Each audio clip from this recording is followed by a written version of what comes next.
I think that the oceans are in trouble.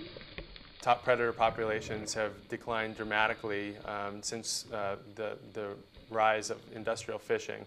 Large-scale trawling activities have completely clear-cut large areas of the seafloor, and part of the problem is that the general public isn't even aware of it because it's so difficult to see what's actually happening underwater. I knew that I wanted to work in India, which is my home country. I knew I wanted to work in water, and I knew I wanted to work in water in an urban context. When I was starting my research, the city that I'm now working at, which is my case study area, was in the throes of a major drought. The pipe supply system was shut down. So you have a city of 6 million people with no pipe supply.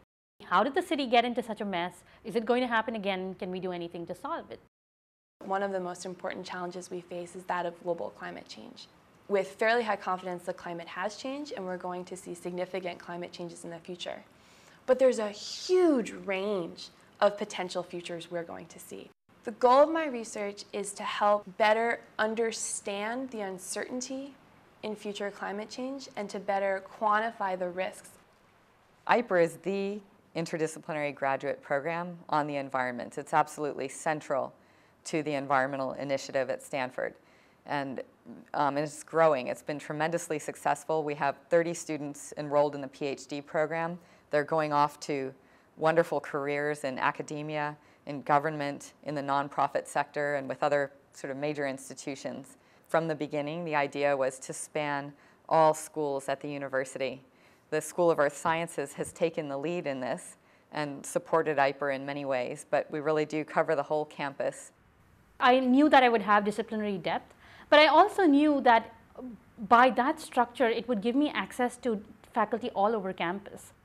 It is challenging. You have to be able to define your problem and then go and seek faculty that would support it. The student gets the opportunity to be the leader and not the other way around. A lot of the major policymakers and people that are influencing current policies, both in California and worldwide, are people that are housed right at Stanford. And so having access to that sort of expertise, I think, is why I chose Stanford and why Stanford is probably one of the best places in the world to start to approach these environmental problems.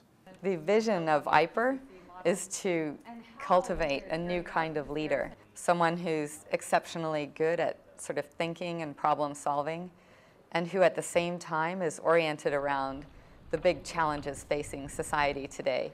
Some of the frameworks I draw from are from engineering.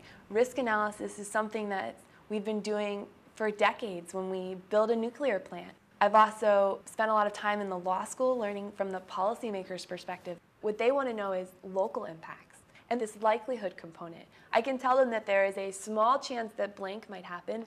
Do they need to be planning for this? Should they be using taxpayers' dollars to build infrastructure to plan around this?